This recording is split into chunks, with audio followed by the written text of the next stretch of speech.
All right, today we're talking about Unit 3. Do we have to listen to another review video? Well, number one, I'm your teacher. If you want to pass this class, it would be smart to listen to me. But I guess you don't actually have to listen to me. And my hope is that you would listen to me because I've proved that I am legit, that I've legitimized my authority as a teacher, which is so similar to what we're talking about today with empires and rulers who try to legitimize themselves. Let's get to it. Unit 3 of AP World History transitions into the period 1450 to 1750, and it specifically focuses on land-based empires and their growth, development, and administration within the time. Now, Units 3 and 4 go very closely together. Unit 3 talks about the growth of land-based empires, while Unit 4 talks about the growth of maritime empires. So today we're talking about these land-based empires. First, we'll examine a few examples of European monarchies on the European continent. While many European countries are beginning to explore and expand, many still have control back home. We'll also examine Russia and its rapid land-based growth. Then we'll unpack the last traditional ruling dynasty in China, the Qing dynasty. And finally, we'll discuss the growth of the new Islamic gunpowder empires, which replaced the old Abbasid Caliphate. We'll also look at the administration techniques that each of these empires used to rule their people and how rulers attempted to, like we said earlier, legitimize or prove their rule. And we'll also look at the religious beliefs that are at the base of many of the foundations of these empires.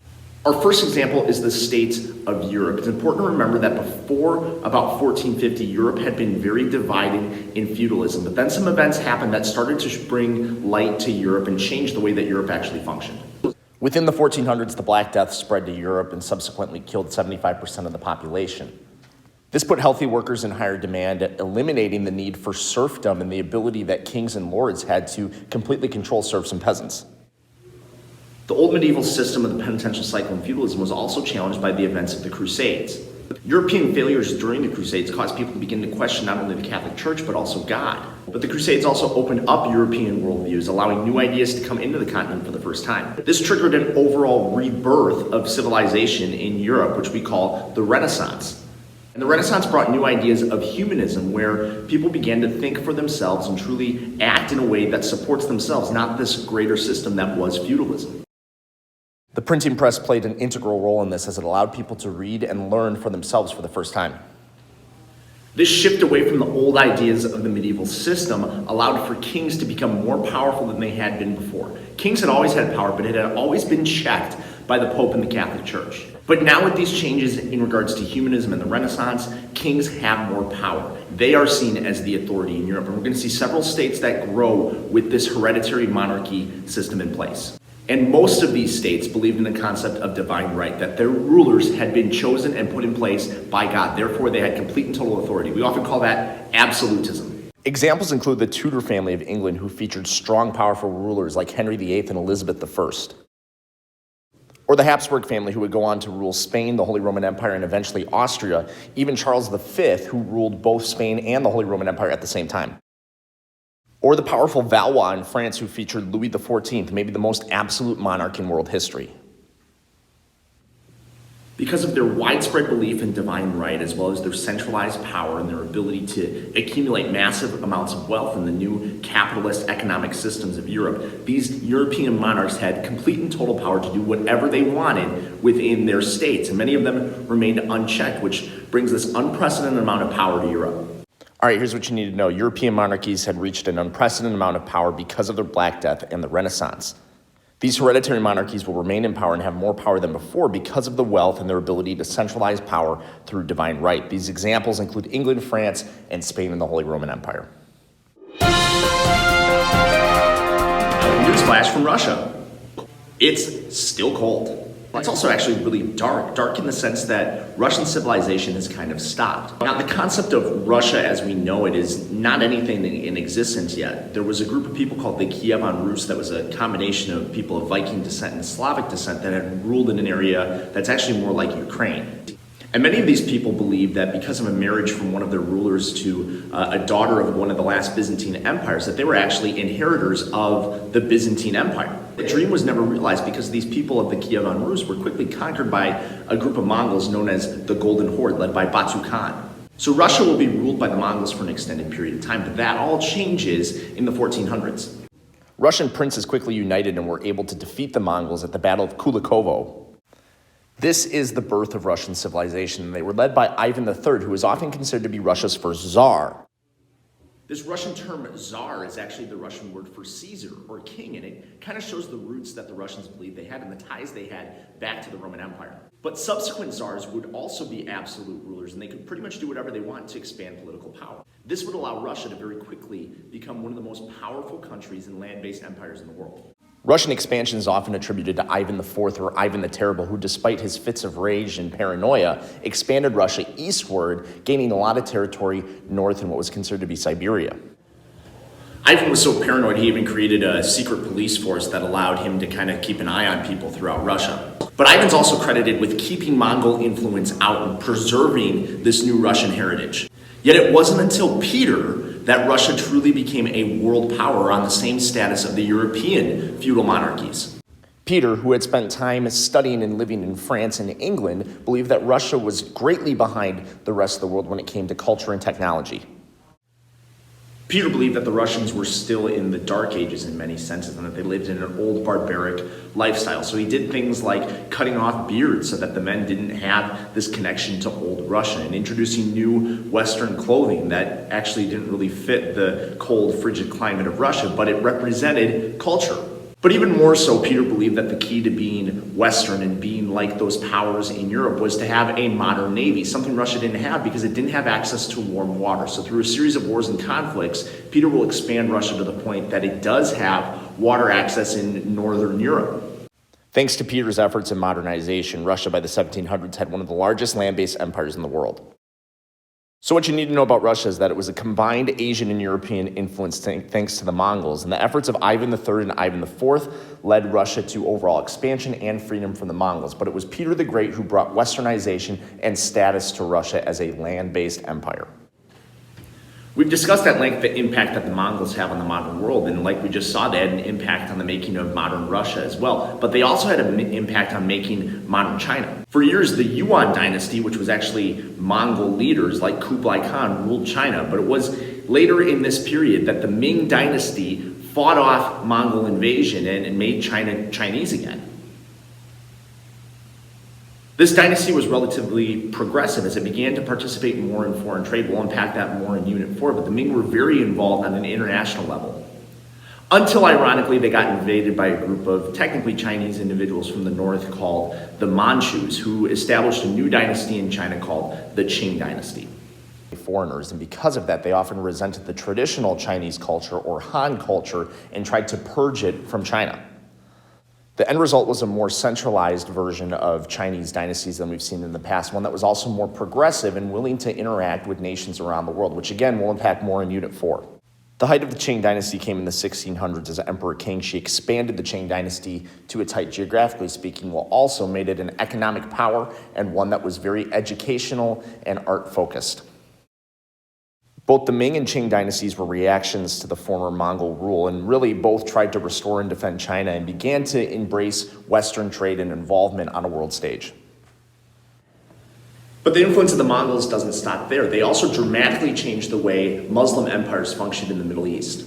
The old Abbasid Caliphate had begun to fragment after the events of the Crusades, but Mongol invasions caused it to fragment even more. The ruler Tamerlane brought together Mongol and Muslim traditions and conquered much of the Middle East under his rule. It's out of the development of Tamerlane's mini-Mongol empire that we see the development of 3 gunpowder empires. Not just the fact that they use gunpowder, but they're also all Muslim. The first, the Ottoman Empire, was also the largest and most successful, and it was very militaristic, probably because of its Sunni Muslim ties.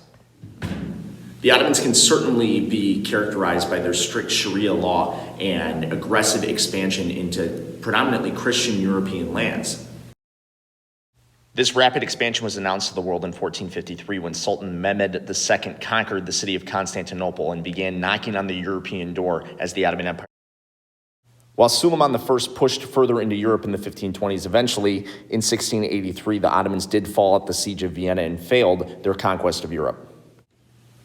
Despite their steady decline after the 1500s, the Ottoman Empire would still be a player on the world stage, especially in politics in Europe. It was coined often being the sick man of Europe as it tried to catch up to the rest of European countries. A competitor with the Ottoman Empire was the other gunpowder empire, the Safavids, who were Shia Muslim compared to the Ottoman Sunni. Located in modern-day Iran, the Safavid Empire was a little bit smaller than the Ottoman Empire, but it was still very powerful through large land-based military. Much of Safavid history is related to the Sunni-Shia split, as the Safavids and the Ottomans were fierce rivals. The third gunpowder empire is the Mughal Empire, which was founded by Babur, a descendant of Tamerlane, who brought Islamic ties into India. The Mughal Empire continued much of the economic success of the Delhi Sultanate, yet it also faced the challenge of Hindu and Muslims in one population, and it continued to carry on old traditions like the caste system while introducing more new Islamic traditions like Sharia. The result is one of the empires that consists of one of the best examples of religious diffusion we've ever seen in world history. And Mughal emperors such as Akbar the Great not only had power and wealth, they also were very tolerant of different religions. So within the gunpowder empires, we see the continued effects of the Mongol Empire, as well as the growth of the Ottoman Empire militaristically, the success of the Safavids in the Middle East, and the Mughal continuation of syncretism and economic success in India. In order for rulers of land-based empires to maintain their power, they need to legitimize it, to prove to their people that they are deserving of this right. We mentioned already that European hereditary monarchies did this by establishing a strong family line and also claiming divine right, that these families were put in place by God so nobody can dispute that authority. Some countries like England established representative bodies like Parliament that allowed more participation in governments, that people were more willing to agree with the government. Russia continued use of the feudal system, as the czars would give off land to nobles called the boyars, who would have serfs work it for them. Japan also practiced a style of feudalism that very closely mirrored medieval Europe.